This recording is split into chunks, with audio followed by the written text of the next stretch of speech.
What's going on YouTube? Well, I've uploaded in a while. It's been a minute. So I'm going to do a little video. We made some biochar. This slash pile got pushed mechanically. It's always a pain in the butt. But we got some char made. We actually had some difficulties with this. We quenched it, but we let there's like a coal, there's deep pit. We decided to burn in this washout. It used to be a tree here, so we burned in here. They ripped out a lot of these walnut trees, so this is one of the holes that were left. So we burned in here. We got a deep pit, so we didn't quench it good enough, and a lot of our coals we lost probably about a quarter or maybe a third of what we had. So I was able to probably get about I'd say like 100 gallons worth, 100, maybe 100, 125. And we're gonna take the biochar we made from the walnut trees. And walnut char is difficult. It burns very hot. You get a lot of pause. But as long as you use the right type of acids to condition it, which is what I'm gonna show you is what we're doing. So we're going through, we're fermenting our food scraps from this farm. We just started one today. We know we're supposed to like kind of puree it and make it a lot better, but we don't have that equipment, so we're just doing it a little bit different.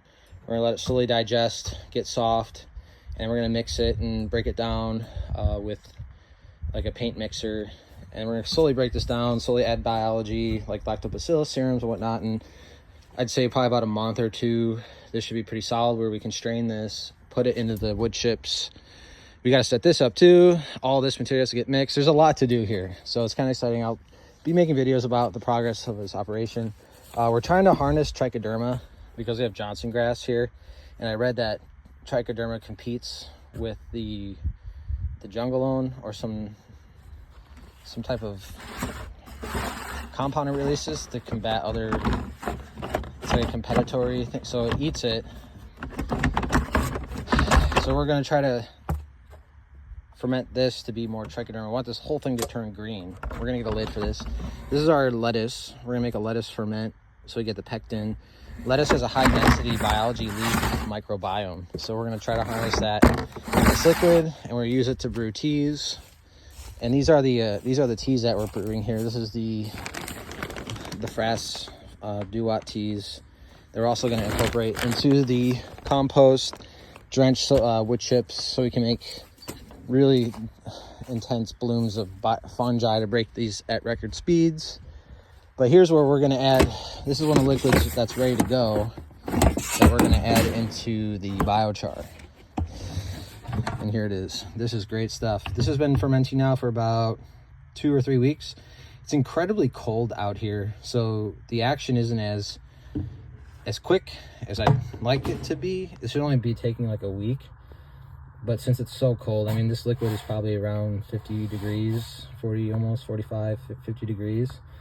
But it's working. We're seeing the fermentation really taking hold. It smells kind of sweet.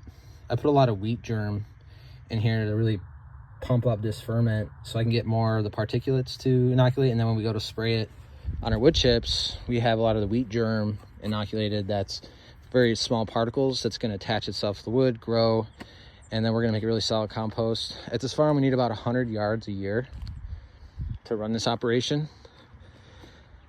So we're dialing in something where we're hoping, I mean, this is about 200 yards right here, almost, of material. Maybe about 120, 150, not sure. But this will be the first test run of the year. And we're now gathering materials on the farm to compost.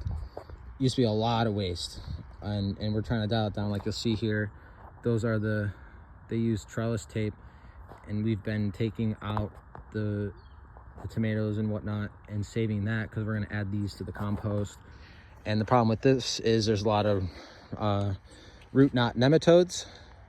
They have issues here, and the Frass, I know, actually combats the root knot, so we had to really heat these piles up to 130, 140 to clean this stuff, and then reintroduce it back into the greenhouses that's clean and safe.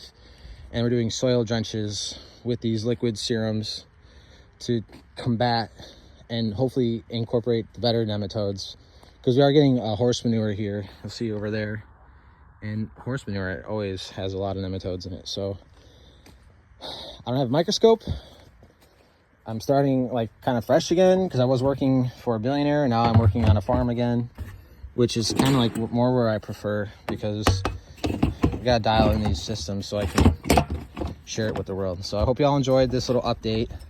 We're on the farm again, a lot more excitement, because when you're on the farm, I mean, this is it.